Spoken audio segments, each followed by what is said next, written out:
오늘의 사연 읽어드리겠습니다. 제 아내에 대해 얘기를 해볼까 합니다. 제 아내는 정말 주변에서 저를 부러워할 정도로 현모양처였습니다. 거기에다 시부모님한테도 정말 잘해서 저희 부모님이 계신 시골에서도 제 아내는 유명할 정도입니다. 어머니 친구분들은 표부상을 줘야 하지 않냐는 말도 나올 정도였습니다. 그런 아내가 너무 고마워서 처가에 저도 잘하려고 최선을 다하고 제 가정에도 충실하려고 많은 노력을 했습니다. 총각 때도 둘만 좋으면 다 좋아서 결혼해도 그럴 거라 생각했는데 신혼 때 많이 부딪히는 일로 싸우기도 했었는데 그럴 때마다 아내는 천사였습니다. 다 참고 지혜롭게 넘겨주더군요. 그래서 쌓아온 결혼 생활 20년 동안 정말 거짓말 같지만 크게 한 번도 싸우지 않고 지냈습니다. 아내가 집에서 워낙 내조를 잘해줘서 저는 일만 열심히 하면 되었답니다. 그렇게 20년을 같이 살다 보니 서로 싫고 좋음이 보이고 서로 눈치껏 배우자를 위해 최선을 하면서 살았는데 어느 날부터 애엄마가 달라지기 시작한 겁니다. 이사해서 알게 된 동네 언니라는 사람을 알게 되면서 자꾸 밖으로 돌기 시작하더군요. 나가기만 하면 술을 먹고 와서 그것도 이상했습니다. 그러더니 날이 갈수록 밥때가 되어도 들어오지 않는 날이 점점 많아졌어요.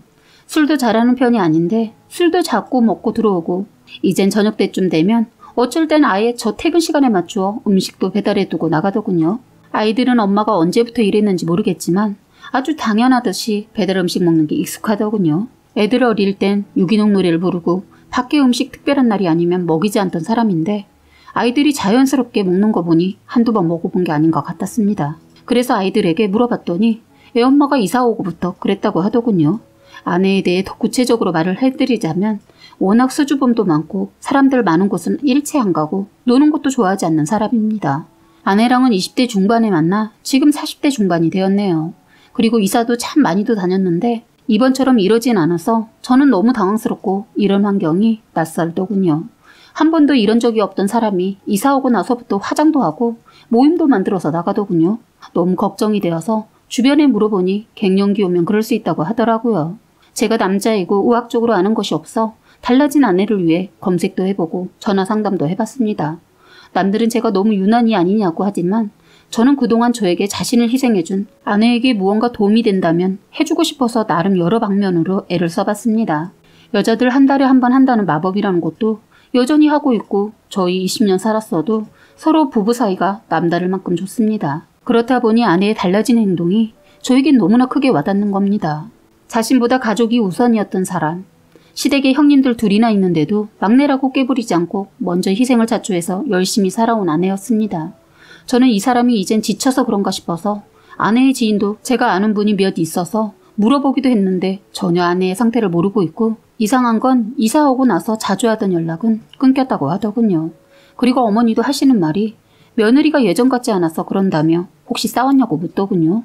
부모님들도 저희가 싸움이라는 건 전혀 안 한다는 걸 알면서도 며느리의 행동의 변화에 저에게 묻더군요. 어머니 말로는 어딜 가려는지 급하게 본인 할 일 끝내자마자 가버렸다고 하더군요. 워낙 부모님한테도 딸처럼 하나하나 챙기면서 본가에 가면 한두 시간은 기본으로 있다가 오는 사람인데 1시간도 채 있지 않고 갔다고 해요. 그러면서 다음엔 자주 못 올 것 같다고 그런 말까지 전하고 갔다고 합니다. 그래서 부모님은 애들이 이제 크니까 돈 들어갈 일 많아서 며느리가 일을 하려나 보다 생각하고 더 이상 묻지 않았다고 하더군요. 저는 먼저 말을 할 때까지 기다려야 하는지 아니면 먼저 물어볼까 많은 고민 끝에 일단 가볍게 물어봤습니다. 요즘 왜 이렇게 바빠? 동네 언니가 밥 먹자고 하고 애들 다 컸는데 왜 집에만 있냐고 해서 나가서 커피 마시고 오는 거야. 그런데 요즘 너무 밖으로 나가는 것 같은데? 그런가? 그동안 20년 동안 집에만 있었으니까 이제 나갈 때도 됐지. 그 언니가 집에만 있으면 몸에도 곰팡이가 핀대. 뭔 그런 소리가 있어. 몰라. 한 언니 알게 되면서 여러 명 알게 되었는데 너무 재밌어. 나이들이 있어서 그런가? 농담이 다 19금을 넘어. 웃다가 시간 가는 줄 모르고 늦은 거야. 애들이 밥을 너무 쉽게 먹는 것 같은데? 그동안 좋은 걸로 다 먹여놔서 이젠 그 정도는 괜찮아. 아니, 나는 밖에서 약속 있어서 먹고 온다지만 그래도 애들은 엄마 밥이 최고지. 지금이 한참 먹을 텐데. 왜 그래? 갑자기 영양제 다 챙겨 먹이고 있어. 너무나도 달라진 아내의 태도에 저는 할 말이 없었습니다. 애들 먹는 거에 유난 아닌 유난을 떨었던 사람인데 저렇게 말을 하니까 딴 사람이랑 말을 하고 있는 것 같았어요. 그래서 저는 지금 만나고 있는 사람이 누구들인지 물어봤습니다. 이사 온 지 3달밖에 안 됐는데 그렇게 친해졌어? 난 그동안 뭐하고 살았나 모르겠어. 자기 헛모양처였잖아. 가족을 위해 최선을 다해 살았잖아. 그래서 내가 늘 고맙고 또 고맙지. 그러니까 바보처럼 나는 없이 산 게 억울해. 왜 그래? 아니 언니들이 나보고 바보래. 그렇게 살지 말라고 해서 생각해보니까 진짜 억울한 것 같아서. 내가 그 보상해줄게. 나도 이제 회사에서 인정받아서 안정되었고 애들도 자기 자리에서 최선을 다하고 있으니까 내가 이제는 당신을 위해서 살게. 했더니 한 번도 볼 수 없었던 콧방귀를 끼면서 어느 세월에 하면서 지갑 들고 또 나가더군요. 술 얘기도 하려고 했는데 아내의 모든 행동이나 말들 때문인지 어리둥절하고 있다 저는 아내가 나가고 한참 후 뒤따라 가봤습니다. 이미 그 언니라는 사람들과 약속이 되어 있었던 것 같았습니다. 호프집으로 자연스럽게 들어간 아내는 언니라는 사람이 따라준 소주를 원샷하는 걸 보고 깜짝 놀랐습니다. 아내가 원래 술을 좋아하지도 않지만 잘 먹지도 못해서 먹어봤자 맥주 500 시켜놓고 서너 시간 버티는 사람이었는데 저는 그 모습을 보고도 도저히 믿겨지지 않았습니다. 그래서 아내의 모습을 더 지켜보기 위해 옆 상가 위층으로 들어갔어요. 다행히 아내가 창가 쪽에 자리를 하고 있어서 아내를 지켜보는 것은 어렵지 않았습니다. 그런데 그러고 있는 제 모습이 너무 한심하고 뭐하나 싶어서 그냥 일어서려 하는데 그때 그 자리에 어떤 남자 2명이 합석을 하더군요. 한 남자가 아내 옆에 앉더니 스킨십이 아주 자연스럽더라고요. 너무 놀라서 일단 폰을 들어 찍고 자리에 일어나 뛰어내려가 서둘러 그 술집으로 갔습니다. 문을 열고 들어서자 아내가 저를 보자마자 그 남자 손을 뿌리치면서 고개를 푹 숙이더군요. 아마도 이 사람은 제가 알고 온 줄 모르고 잠깐 숨은 듯 싶었습니다. 저는 그 자리에 가서 김미선 하고 크게 이름을 불렀습니다. 아내는 몸을 움찔했지만 고개를 들지 않았어요. 함께 있던 사람들은 저 사람 왜 저래 하는 식으로 바라보고 앞에 있던 여자는 아내의 이름을 제대로 아는지 그 여자도 고개를 숙이더군요. 그런데 갑자기 옆에 앉아있던 남자가 벌떡 일어나더니 야, 너 뭐하는 새끼야? 욕부터 날리더군요. 나 저 여자 남편이다. 왜? 이 여자 김미선 아닌데? 사람 잘못 본 것 같은데? 가던 길 가. 하더군요. 저보다 7살 많아 보이는 남자가 건달스러운 말투로 말을 하더군요. 저는 알고 이름을 불렀지만 그 사람은 아내가 이름을 속였기 때문에 제 행동이 무례했다고 생각했던 모양입니다. 고개만 푹 숙이고 있던 아내를 보니 더 화가 치밀어 올랐습니다. 너 이러려고 저녁에 나갔던 거야? 친한 언니가 남자였냐? 했더니 그 남자 내 멱살을 잡더니 이 여자 김미선 아니라고 했지? 그 남자가 더 강하게 내 멱살을 잡자 그때서야 고개를 들어 오빠 하지마. 우리 남편 맞아. 하는 겁니다. 오빠라는 말에 어이가 없어 탁자에 있는 맥주를 들어 아내 얼굴에 뿌렸습니다. 그랬더니 아내 옆에 있던 남자와 일회인 남자가 저를 펠기세더군요. 순간 탁자를 한번 들었다 놨더니 테이블 위에 있던 컵이며 안주가 순식간에 바닥에 떨어지면서 깨지고 난리가 아니었죠. 제가 남편이라는 걸 확인한 남자는 그 자리를 도망가지 않고 꼬리를 내리더니 아 형씨 내가 실수를 했네. 그리고 난 정미라고 알고 있어서. 그리고 오해하지 마셔. 우리 사이클 동호회 회원들이야. 그 동호회에는 서로 만나서 서로 만지고 껴안고 그럽니까? 제가 그 전에 지켜봐왔다는 걸 모르는 이 사람들은 끝까지 아니라고 발뺌을 하고 친해서 한 행동인데 오해한 것 같다며 저에게 진정하고 같이 동호회에 들어오라 하면서 술을 권하더군요. 참 기가 막혀서 아내를 쳐다봤습니다. 정말 동호회에서 불륜만이 일어난다고 듣기만 했지 제가 겪을 줄은 몰랐네요. 저는 그 순간 다 엎어버릴까 생각하다 이들의 생활이 어떠한지 호기심이 생기더군요. 저는 못 이기는 척하고 자리에 합석을 하니 갑자기 아내가 집에 가자고 하는 겁니다. 아니 나도 한번 얘기 들어보고 가입해볼까 해. 했더니 아내는 더 안절부절하더군요. 많이 어색한 분위기 속에 얘기를 하려고 하는데 같은 동호회 회원으로 보이는 사람 몇 명이 또 오더군요. 이제 막 도착한 이들은 제가 아내의 남편인 걸 모르고 농담을 하기 시작하는 겁니다. 제가 인사도 건네기 전에 제가 새롭게 가입한 회원으로 착각하고 이런저런 농담을 하는데 어이가 없는 소리를 하더군요. 아내와 그 오빠라는 둘 사이를 두고 연애 어쩌고 썸이냐 따지고 묻더군요. 저는 밝은 표정을 하면서 저도 그 농담에 합류를 했네요. 둘이 진짜 잘 어울리네요. 했더니 나중에 온 3명 중에 한 명이 갑자기 내가 그럴 줄 알았어. 내가 저 둘 모임 끝나고 거기 가는 거 봤잖아. 저는 그때 이성의 끈을 놓아버렸습니다. 그 남자를 방패 삼아 숨어있는 아내의 머리와 옷을 잡아 끌어 바닥에 내동댕이 쳤습니다. 나중에 온 참석한 그들은 놀라서 말리면서 욕도 오가고 서로 싸움까지 갔습니다. 나 저 여자 남편인데 왜 할 말 있냐? 그래도 여잔데 말로 해야지. 넌 네 마누라가 같이 뒹군 놈이 옆에 있는데 눈이 안 돌아갈 것 같아? 너 같으면 그럴 수 있어? 했더니 한 발 물러서더군요. 저는 그 늙은 놈도 멱살을 잡아 맥주잔으로 머리를 날려버리고 싶었지만 바닥에 내동댕이 치고 발로 밟는 것밖에 할 수가 없더군요. 주변에서 신고해라는 말이 나오니까 그 늙은 놈이 내 앞에 무릎을 꿇고 사과를 하더군요.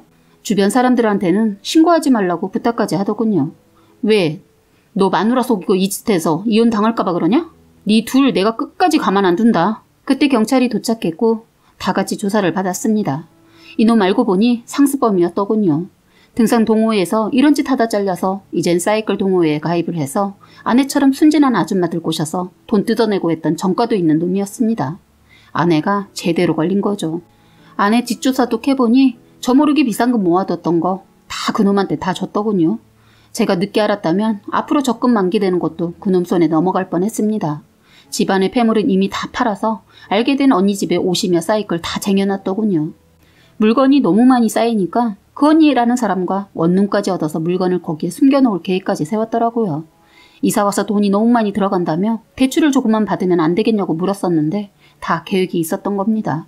애들 학원비라고 준 것도 유용비로 다 날리고 술값에 옷에 자전거에 대단한 일을 저지르고 있었더군요. 그 짧은 석 달이라는 시간에 20년의 긴 세월이 한순간에 다 사라져버렸습니다. 아내의 바닥을 보고 나니 믿음과 신뢰 같은 건 전혀 남아있지 않았습니다. 아이들도 사실을 알게 되면서 엄마를 버러지 취급하고 본가 처가 다 알게 되어 지금은 어디서 뭐하고 사는지 모릅니다. 이혼하고 바로 잠적해버렸거든요. 죽지 않았다면 어딘가는 살고 있지 않을까 싶습니다. 후기 사연 있습니다. 참 소름 돋는 얘기를 하려고 합니다. 하루아침에 사라진 아내에게서 전화가 왔습니다. 돈을 요구하더군요. 원하는 돈이 없으면 자기는 마저 죽는다고 살려달라고 하더군요. 아내 전화를 추적해서 알아보니 허름한 방 하나 있는 곳에서 지내고 있었습니다. 20년을 같이 살아온 정을 무시 못해서 그런지 아내 모습을 보고 뭉클했습니다. 그런데 그 감정도 잠깐이었네요. 방구석에 이불이 펼쳐져 누가 누워있는 것 같다 보니 그 오빠라는 사람이었습니다. 그 사람 약물 중독에 도박에 미쳤다고 아내가 그러더군요. 겉으로 봐도 아주 처참했습니다. 아내도 이젠 어느 정도 약물에 중독이 되어 있는 것 같더군요. 알코올 중독까지 되어서 예전의 모습은 전혀 찾아볼 수 없는 몰골이었습니다. 저를 피해 도망온 것이 그놈 집으로 와서 살고 있었더군요. 아내는 의도치 않게 약물을 복용하게 되면서 중독되어 이제는 약이 없으면 안 되는 상황에 처하자 저에게 전화를 했던 겁니다. 저는 바로 신고를 했고 아내는 지금 감옥에서 벌을 받고 치료 중에 있습니다. 아내와는 이것이 끝이 아닌가 싶습니다. 뒷감당은 이제 처가에서 하기로 했습니다. 저는 아이들이 무사히 잘 커주기만을 바랄 뿐입니다. 아내는 저와 어린 나이에 동거를 시작했습니다. 제 나이 30에 아내는 23살이었습니다. 저희는 술집에서 합석을 하면서 자연스럽게 연락을 주고받게 되었습니다. 세 번째 만남을 하고 서로 마음이 통하는 것 같다 사귀기로 하고 본격적으로 저희는 연애를 시작했어요. 나이 차이가 꽤 나는데도 그런 점을 전혀 느끼지 못할 정도로 잘 통했습니다. 아내는 아직 나이가 어려서 몸매에 관심이 많았고 저도 운동을 좋아해서 둘이서 자주 나눈 대화는 운동에 관한 얘기였어요. 저희는 운동을 좋아하고 술은 별로 좋아하지 않아서 연애 때 만나서 하는 거라곤 운동과 영화 보는 것 뿐이었습니다. 한 번은 제 친구들이 여자친구를 보고 싶어 해서 그날 제 친구들과 여자친구 이렇게 다 같이 봤는데 저와 여자친구는 기분이 업이 되어 못 먹는 술을 받아먹게 되었고 결국 둘 다 취해버렸습니다. 친구들은 그런 저희를 위해 잠깐 술을 깨고 가라고 방을 얻어주었고 그날 여자친구와 첫날을 보내게 되었습니다. 그렇게 자연스럽게 깊은 사이가 된 저희는 그날 이후로 여행도 같이 다니고 운동도 하면서 맛있는 곳을 찾아다니기도 했어요. 그런데 언젠가부터 여자친구가 통 뭘 먹지도 못하고 속이 좋지 않다며 음식을 거부했습니다. 또 피곤하다고 그렇게 좋아하는 운동도 마다하고 집에서 쉬겠다고 하더군요. 몸이 아프다고 하니까 여자친구에게 굳이 나오라고 하지 않았고 저는 혼자서 운동하는 일이 많아졌습니다. 연락이 거의 없어서 너무 걱정이 되었는데 일주일이 지나고 나서야 전화가 온 겁니다. 여자친구가 한다는 말이 임신을 했다고 하는 거예요. 솔직히 제 나이가 있으니까 임신을 반가워해야 하는데 저도 아직은 애 아빠가 되는 걸 생각해 본 적이 없어서 그런지 많이 당황했어요. 그래도 원하든 원치 않든 저희에게 온 선물 같은 아기 같아서 저는 받아들이기로 했습니다. 그런데 여자친구는 뜻하지 않게 그날 아이를 가지게 되었던 것을 모두 제 탓으로 돌리면서 아이를 낳지 않겠다고 하는 겁니다. 이건 아닌 것 같아 설득을 하던 도중 얘기를 들어보니 참 나이가 어려서 그런지 한다는 말이 몸매가 망가지는 게 싫다는 거였습니다. 그래도 다시 설득 끝에 결혼을 하자고 했더니 자기는 결혼은 싫고 그냥 동거를 먼저 해보고 결혼을 할지는 그때 결정하겠다고 하더군요. 이유인즉슨 아내는 시댁에 신경 쓰는 게 싫다는 거예요. 아이 하나도 힘든데 제 부모님까지 신경 쓸 자신이 없다는 겁니다. 저는 그때 다 포기하고 아내와도 헤어질까도 생각했습니다. 아기를 위해 이 길로 가야 할까? 아니면 그냥 모든 걸 내려놔야 할까? 많은 고민 때문인지 정말 살이 쭉쭉 빠져서 한 달 사이 5kg가 빠졌어요. 스트레스를 받으니까 몸이 안 좋아져서 빠르게 결론을 내린 것은 저희 집에 알리지 않고 동거를 시작하는 거였습니다. 다행히 혼자 나와서 살고 있었기에 집에 숨기는 것은 쉬웠어요. 아내 역시 처가에 거짓말을 하고 친구 집에서 생활하고 있기로 했다고 하고 나왔다고 하더군요. 배가 불러서도 처가에 왔다 갔다 했어요. 워낙 말라서 큰 옷을 입으면 전혀 티가 나지 않아서 처가에 속이는 것은 쉬웠을 겁니다. 그런데 저희 엄마를 속이는 것은 쉽지가 않았어요. 혼자 사는 아들 반찬 걱정과 청소 걱정을 하시던 엄마가 제가 회사에서 있을 때 집에 잠깐 들른 모양입니다. 저는 그 전에 일이 있어 집에 없을 거고 사정이 있어 다른 친구가 잠깐 와서 생활을 할 거라고 말까지 했는데 엄마가 그걸 잊으시고 집으로 찾아오신 겁니다. 철저하게 속이려고 비번도 바꾸고 다 했는데 때마침 아내가 마트에 들러 집으로 가기 위해 엘리베이터를 탔는데 하필 저희 엄마랑 같이 탄 거죠. 참고로 저희 아파트는 복도식 아파트입니다. 엄마는 워낙 사교성도 좋으시고 처음 본 사람한테도 말을 잘 거는 분인데 어김없이 아내에게 말을 건 겁니다. 더군다나 같은 라인이라 반가워서 말을 걸었던가 봐요. 아가씨인 줄 알았더니 임신했나 보네 하고 물었다고 하더군요. 그런데 아내가 엄마에게 아무 말도 안 하고 등을 보였다고 했어요. 엄마도 아내의 행동에 조금 당황하고 더 이상 말을 하지 않으려다 임신한 사람이 하도 무거운 것을 들고 있길래 그거 내가 들어줄까요? 하니까 남한테 지나친 오지랖은 실례예요. 했다네요. 엄마는 할 말을 잊고 속으로 싸가지 없네. 누구 며느리인지 시어머니가 힘들겠구나 했다네요. 그렇게 둘은 잠깐 정적이 흐르고 같은 곳에서 내렸는데 그 여자가 아들 집으로 들어가는 걸 보고 엄마가 깜짝 놀라 그 자리에서 한참을 그대로 있었다고 해요. 업무에 바빠 엄마 전화를 받지 못했는데 전화기를 보니 수십 통의 전화가 왔더군요. 문자는 원래 잘 보내시지 않는데 문자까지 보내셨길래 집에 무슨 큰일이 있나 싶어 서둘러 엄마 집으로 갔어요. 집에 가자마자 엄마는 너 어떤 자식이야? 내가 널 그렇게 키웠어? 엄마 무슨 말이야? 내가 뭐 잘못한 거 있어? 말하면서도 내심 설마 아니겠지 하고 모른 척 계속 물었습니다. 엄마가 너 우리 몰래 결혼했냐? 물으시더군요. 올게 왔구나 싶었습니다. 엄마는 낮에 아내와 있었던 모든 일을 하나도 빠짐없이 얘기를 하더군요. 그래서 저도 그동안 있었던 얘기를 들으니 엄마가 기가 막혀서 말이 안 나온다 하시고 아버지는 침묵을 지키다가 그냥 결혼해 딱 한마디 하고 방으로 들어가시더군요. 워낙 거뭇한 분이라 어떠한 것을 기대는 안 했지만 아내가 임신을 했다는 말에 좋으신지 입가에 미소를 띠는 모습을 처음 보았습니다. 그런데 엄마는 받아들이는 것이 좀 달랐어요. 서운하다를 시작해서 아들을 믿었건만 남보다 못하다는 둥 서운한 내색을 잔뜩 내비치셨어요. 그런데 그런 서운함을 충분히 이해가 되었습니다. 저라도 그랬을 것 같았기 때문에 잔소리까지 다 듣고 당분간 부탁의 말도 하고 집으로 갔습니다. 집에 도착했어도 아내에게 부담을 주지 않기 위해 아직 말은 하지 않고 그냥 넘어가려고 하는데 이 여자가 낮에 엄마와 만난 얘기를 하는 겁니다. 그런데 너무 저를 화나게 하는 말이어서 저도 모르게 아내에게 화를 내고 말았네요. 아내 말이 오빠 낮에 어떤 이상한 아줌마가 처음 본 나보고 아가씨 같은데 임신했다며 아는 체를 하는 거 있지? 지랄이야. 너 지금 그게 말이야? 임신했으면 말 좀 조심하지. 했더니 오빠 왜 성질이야? 그리고 오빠가 그 아줌마 아들이야 뭐야? 왜 그 늙은 여자 편을 드는데? 말을 하면 할수록 저를 더 화나게 하더군요. 화를 억누르고 너 니네 엄마한테 누가 그런 식으로 말하면 너는 어떻게 할래? 그러면 내가 가만 안 두지. 그래? 나도 지금 그러고 싶다. 이렇게 말하니까 뭐야? 내가 뭘 심하게 말을 했다고 그렇게까지. 그런 여자가 내 시어머니라면 난 가만히 안 있을 거야. 아, 생각도 하기 싫어. 오지랖. 정말 저의 인내심의 한계를 느꼈습니다. 저는 더 이상 참지 않고 그 사람 내 엄마야. 했더니 손으로 입을 틀어막더니 설마 그 늙은 여자 우리 집에 안 왔어. 이제 그 늙은 여자란 말 좀 빼줄래? 하고 화난 표정을 지었더니 그때서야 상황 파악하더니 나는 아까도 말했지만 난 자신 없어. 오빠 엄마 오지랖 장난 아닌 것 같아. 워낙 엄마가 그런 건 저도 알고 있지만 내 엄마라고 했는데도 그 늙은 여자라고 하는 말이 저를 더욱더 화나게 했던 것 같아요. 그래서 서로 양쪽에 알리지 않고 배려해서 당분간 동거만 하기로 한 걸 제가 뒤집었어요. 난 더 이상 이대로 부모님이 다 아신 상황에서 모른 척 숨기면서 살고 싶지 않아. 내일 인사드리러 가자. 했더니 갑자기 나도 말했을 텐데 난 자신 없다고. 오빠만 보고 동거 결심한 거지 부모님까지 받아들일 준비 안 됐다고 하더군요. 서로 의견이 너무 팽팽해서 서로 가자 못 간다 하다 결국 아내가 배가 뭉친다고 해서 새벽에 응급실까지 가서 당분간은 안 가는 걸로 하고 서로 서먹가 사이로 2주를 보냈습니다. 아내는 하루하루 몰라보게 배가 불러왔는데 아내는 자신의 모습을 보면서 매일 우는 겁니다. 몸매가 망가졌다면서 철없는 행동을 하는데 정말 제가 왜 이렇게 어린 아내를 만난 거에 처음으로 후회를 했습니다. 아내는 자신만 생각하고 먹는 것도 정말 새 모이만큼만 먹고 굶는 겁니다.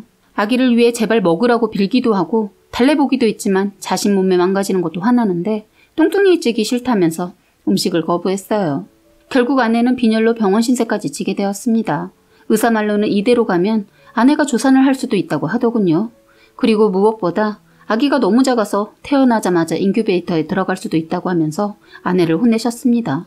그렇게 병원에 다녀와서도 통 음식에 손을 안 대더니 배가 아프다고 난리여서 갔더니 조산에 기미가 보인다고 치료를 하자고 했는데 그때 또 아내는 병원이 답답하다고 거부를 하더군요. 그땐 제가 정말 참지 못하겠더라고요. 소리를 지르게 되었습니다. 그리고 빌었어요. 제발 아기 살려달라고. 그렇게 간신히 아내를 설득해서 조산을 미룰 수 있는 약물 치료를 받았는데 한 달을 하더니 2달은 못한다고 거부해서 병원에 사인까지 하고 퇴원을 했습니다. 결국 아내는 제 말은커녕 의사 말도 듣지 않더니 아이를 조산하게 되었습니다. 저는 아이를 보고 너무 미안해서 마음이 아파서 며칠을 계속 울었습니다. 결국 아기는 아내의 생활 습관 때문에 미숙아로 태어나고 말았습니다. 그래도 다행인 건 인큐베이터로 들어가게 되었어요. 사라져서 고맙다고 마음속으로 얼마나 외쳤는지 모릅니다. 그런데 아내는 회복하고 난 후 병실로 왔는데 아내에게 수고했다는 말이 나오지 않더군요. 아기를 보고 와서 그런지 아내를 보니 화가 났습니다. 왜냐면 아기는 조산으로 인해 많은 합병증과 함께 싸워야 했기 때문입니다. 인간 같지도 않은 아내 때문에 저희 자그마한 딸이 고통을 받고 있다고 생각하니 화가 치밀어 올랐어요. 그런데 병실에 온 아내는 첫마디가 자기는 모유를 먹이지 않을 테니 바로 우유를 먹여달라고 하더군요. 아무리 어려도 철이 이렇게 없을까요? 아이를 낳고도 양가 부모들 만나는 것을 거부해서 양쪽 다 알리지 않았습니다. 저 또한 부모님 걱정하실까봐 아픈 아이를 낳았다고 말씀을 드릴 수가 없었어요. 아내는 아이에 대해 전혀 궁금해하지도 않더군요. 모성애라고는 찾아볼래야 찾아볼 수가 없었어요. 그나마 있던 정도 다 떨어져서 아프다고 하는 아내를 보살피고도 싶지 않았습니다. 저는 아내를 설득해서 처가에는 알리는 건 어떠겠냐고 했더니 싫다고 하더군요. 아내가 번호를 주지 않으니 저도 어떠한 방법이 떠오르지 않아서 그냥 뒀습니다. 아이 낳고 아내는 치료를 받으면서도 병원에 있는 동안 아이 딱 한 번 보고 오더군요. 퇴원하고도 기가 막힌 게 지 몸매 관리하느라 병원도 가지 않는 날이 있더라고요. 아침이면 체중계에 올라서서 우는 겁니다. 살이 빠지지 않는다며 우는데 저걸 어떻게 해야 하나 싶었습니다. 그런데 새벽에 병원에서 전화가 와서 급하게 아내와 함께 가자고 했더니 아내가 하는 말이 난 가기 싫어. 그냥 자기 혼자 가. 이러대요. 정말 성질 같아서는 한 대 후려치고 싶었지만 일단 병원을 가는 게 우선일 것 같아 혼자 서둘러 갔습니다. 저는 아이가 그날이 마지막이 될 줄 알았습니다. 제 딸은 힘든 숨을 쉬면서 간신히 생명의 끈을 부여잡고 놓지 않고 있더군요. 기적 같은 하루였습니다. 제 딸은 잘 버텨주고 잘 견뎌주었어요. 저는 혼자서는 도저히 감당이 안 되어서 부모님께 알렸습니다. 한 걸음에 달려온 부모님들은 하염없이 눈물을 흘리셨습니다. 엄마는 그날부터 병원에 매일 가시고 아버지도 마찬가지로 매일 병원으로 출근을 하셨어요. 하지만 신생아 치료실의 경우 아이들은 면역력이 약해서 감염에 취약하니까 예방과 안전을 위해 하루 2번 면회가 있었지만 아기 부모만 면회가 가능해서 저희 부모님은 예은이를 볼 수 없는데도 병원에 출근을 한 겁니다. 소식이라도 들으시려고 했더라고요. 그래서일까요? 할아버지 할머니의 사랑을 알았는지 하루하루 병과 잘 싸워주었어요. 그런데 아내는 병원에 아예 오지 않고 늘 밖으로 나돌았어요. 어머니는 아내에 대해 일절 말을 하지 않고 제 선택에 맡기겠다고 했습니다. 그래서 이건 아니다 싶어 아내가 뭐라고 다니나 알아보니 헬스장에서 거의 사는 겁니다. 처음에는 어린 나이에 임신해서 이해 안 가는 행동에도 그런가 보다 하고 다 끌어안았는데 가면 갈수록 정도가 지나친 행동과 모성애라고는 일도 찾아볼 수 없는 아내의 행동에 제가 지쳐서 그만하고 싶다는 생각까지 들었습니다. 이제는 저도 한계가 왔다는 게 느껴져서 못 받아주겠더라고요. 정리를 하는 게 답인 것 같아 퇴근하고 집에 가보니 아내는 역시 없었습니다. 오로지 자기 몸매 관리에만 관심이 있더군요. 아기는 누구 때문에 병과 하루하루 버티며 사경을 헤매고 있는데 철부지 엄마라는 이 여자는 운동을 하러 갔더라고요. 더 이상은 안 되겠다 싶어 저희가 자주 가는 곳으로 가봤어요. 그런데 아내가 없더군요. 집으로 갔나 하고 집으로 서둘러 차를 돌렸는데 그때 마침 아내가 다른 남자랑 팔짱을 끼고 가는 겁니다. 순간 차를 멈추고 내려 그때도 아내를 반죽여 놓을 수도 있었지만 참고 집으로 갔습니다. 집에 가서 기다리니 아내는 아무렇지 않게 오더군요. 그래서 마지막이다 생각하고 물었어요.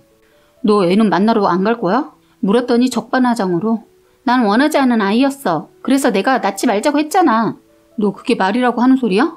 네가 네 몸만 생각하고 먹지 않아서 이렇게 된 거잖아. 죄책감이라는 게 안 드니? 몰라. 난 내가 먼저야.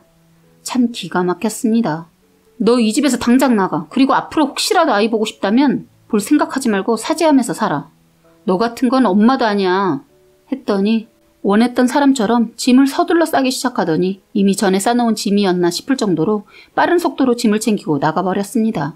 저는 인간 같지도 않은 여자 때문에 에너지 낭비하고 싶지 않아서 그냥 가게 뒀습니다. 엄마도 없는 우리 딸을 생각하니 마음이 더 아파서 예은이를 위해 최선을 다했어요. 아무것도 모르는 예은이가 수차례 고비를 넘기면서 하루하루 잘 버텨주는 것이 너무 고마웠습니다. 저와 부모님은 예은이를 만나면서 저와 비슷하게 생활을 하고 그러면서 모든 생활도 바뀌었어요. 그때 저희 부모님은 저희 상황에 대해 어떠한 탓도 꾸짐도 없었습니다. 묵묵히 바라봐 주시고 도와주시고 토닥여 주셨어요. 부모님의 큰 산을 봤습니다. 제가 잘 버틸 수 있었던 것은 오로지 저희 부모님 덕분이 아니었을까 싶습니다. 딸도 그 마음을 알아서인지 하루하루 몰라보게 회복하는 모습을 보여주었어요. 그때 수술이 남아있어 갈 길이 멀었지만 그 어린 것이 그래도 생명권을 놓지 않고 버텨주고 있어 모든 것이 너무 감사했어요. 제가 살아가는 낙이라고 해야 할까요? 아이를 좋아하지 않았던 저는 딸만 보면서 살고 있습니다. 가끔 마음을 졸여야 하는 돌발 상황이 생기지만 그래도 제 곁에 있어줘서 얼마나 힘이 되고 행복한지 모릅니다. 부모님들도 손녀 때문에 열심히 운동하시고 예전보다 더 건강해지셨어요. 아이로 인해 집안이 사뭇 달라졌어요. 그렇게 2년이 지났을 때 모르는 번호로 전화가 온 겁니다. 설마 했는데 역시 아내였습니다. 아내는 전화를 하자마자 자기가 잘못했으니까 다시 같이 살면 안 되겠냐고 딸도 보고 싶다고 하더군요. 저는 단호하게 잘랐습니다. 절대로 다시 살 일은 없을 것이고 딸에게 너 같은 엄마는 있으나마나 하니까 행여나 딸아이 앞에 나타나면 그땐 제삿날이 될 거라고 했습니다. 그랬더니 떨리는 목소리로 아이 어디 아픈데 없냐고 묻더니 뻔뻔하게도 저에게 돈 없냐고 묻더군요. 이 여자는 아이에게 관심이 있었던 게 아니고 그 핑계로 저에게 돈을 요구했던 겁니다. 끝까지 버러지 같은 행동을 하더군요. 전화 너머로 울면서 새로 만난 남자가 깡패여서 지금까지 그 남자한테 구타를 당하고 살았는데 저한테 그딴 말을 하대요. 그래서 난 네가 지금까지 어떻게 살았는지 궁금하지 않으니 묻지도 않는 말에 말하지 말고 앞으로는 너의 그 벌레만도 못한 목소리 듣고 싶지 않으니까 전화도 하지 말라고 했습니다. 그랬더니 기가 막힌 얘기를 하더군요. 아이를 달라는 겁니다. 자기도 엄마니까 자격이 있다고 하는데 앞에 있었으면 머리에 구멍을 냈을 거예요.